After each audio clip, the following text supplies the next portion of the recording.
berdikari secara ekonomi dan berkepribadian dalam kebudayaan bisa kita wujudkan.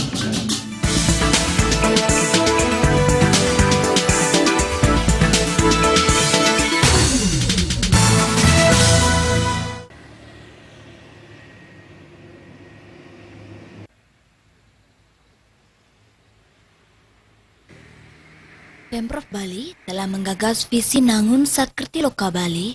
Dalam implementasinya, Pemprov Bali banyak melibatkan desa adat, tak hanya dalam urusan pelestarian adat, seni, dan budaya, tetapi juga dalam mempercepat program-program pemerintah, khususnya dalam menghadapi pandemi COVID-19. Seperti Desa Adat Sampalan, Kecamatan Dawan, Kelungkung, tanpa rasa lelah, yang tanpa lelah mengedukasi warganya dalam beradaptasi menuju new normal. Pendesa Adat Sampalan, Ketut Sucana menyampaikan, new normal ini sebuah perubahan besar sebab memasuki era baru ini yang harus ditingkatkan adalah perilaku hidup sehat yang sudah diinformasikan setiap saat kepada masyarakat. Setiap aktivitas masyarakat, baik itu upacara adat atau kegiatan kecil sekalipun, harus tetap mengacu pada standar penerapan protokol kesehatan, sehingga ini menjadi pembiasaan hidup sehat. Hal yang harus ditekankan dalam proses adaptasi menuju new normal, terbiasa dengan pola hidup sehat, kegiatan upacara pun dengan jumlah orang terbatas. Ini harus disosialisasikan dengan pendekatan yang humanis kepada masyarakat. Harapannya agar masyarakat tetap taat dan disiplin dengan setiap imbauan dari pemerintah, protokoler kesehatan agar tetap dijalankan. Maka pihaknya yakin penyebaran COVID-19 semakin cepat terputus di tengah masyarakat. Kaitan dengan masyarakat adat Sampalan yang berkegiatan ekonomi seperti menjadi pedagang, menjadi tantangan bersama. Apalagi seperti di Sampalan, memiliki 2 pasar tradisional.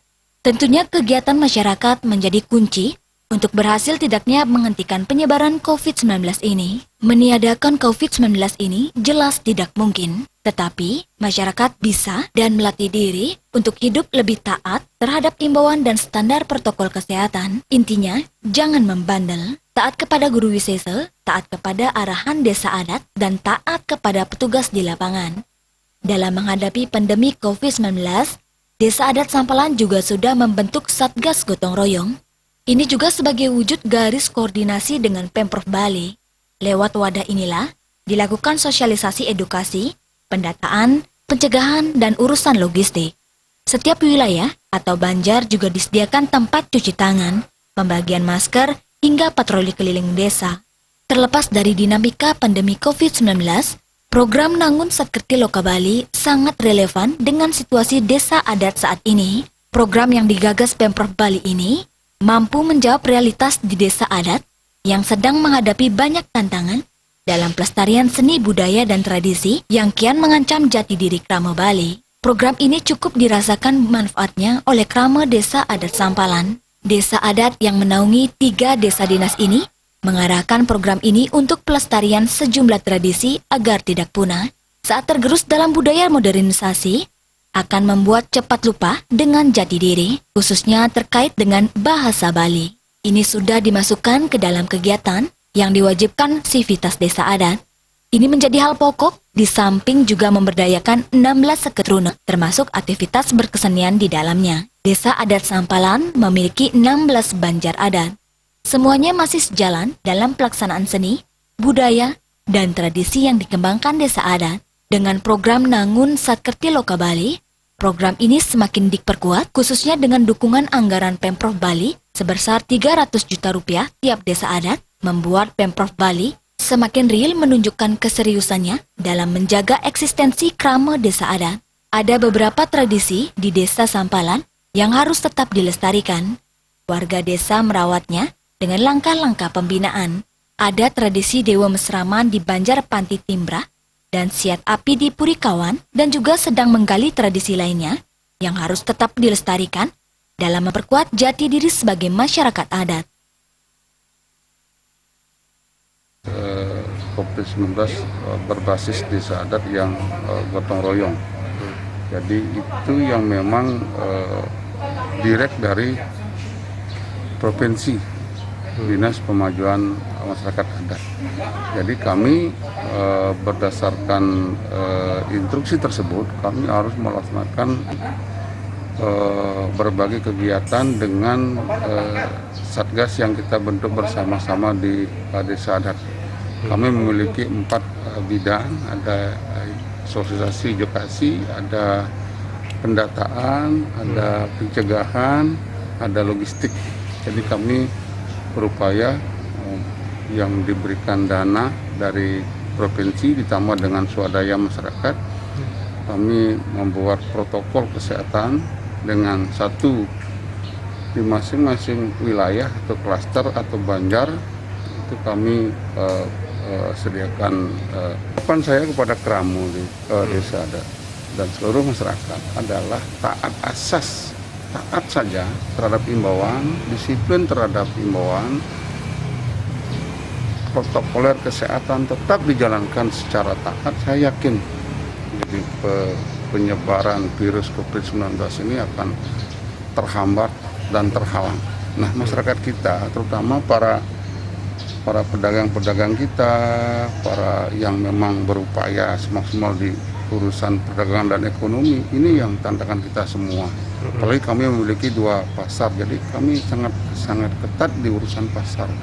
Jadi ketaatan masyarakat adalah kunci untuk menyukseskan bagaimana COVID ini bisa terhambat penyebarannya. Untuk meniadakan virus COVID-19 kan tidak memungkinkan, tetapi bagaimana kita bersikap yang taat asas ini terhadap himbauan.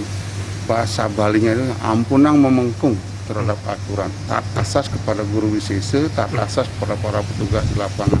Saya yakin semua akan bisa sesuai dengan apa yang kita harapkan bersama. Adat itu menerjemahkan dengan konsep budaya secara umum, agama, dan tradisi.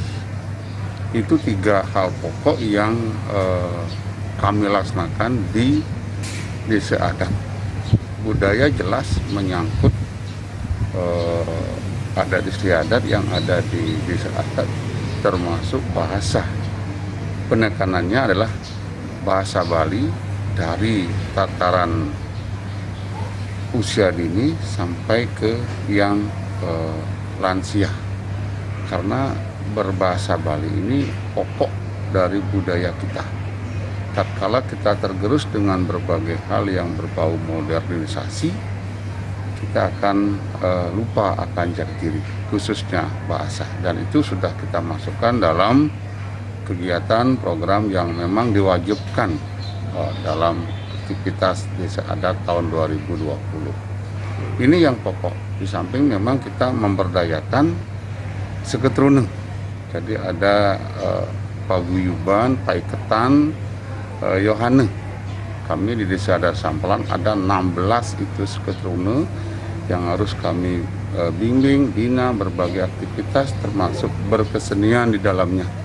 Jadi kita berupaya semaksimal mungkin seperti itu. Sehingga nanti kita bersama-sama mampu mengembangkan Desa Adat ini.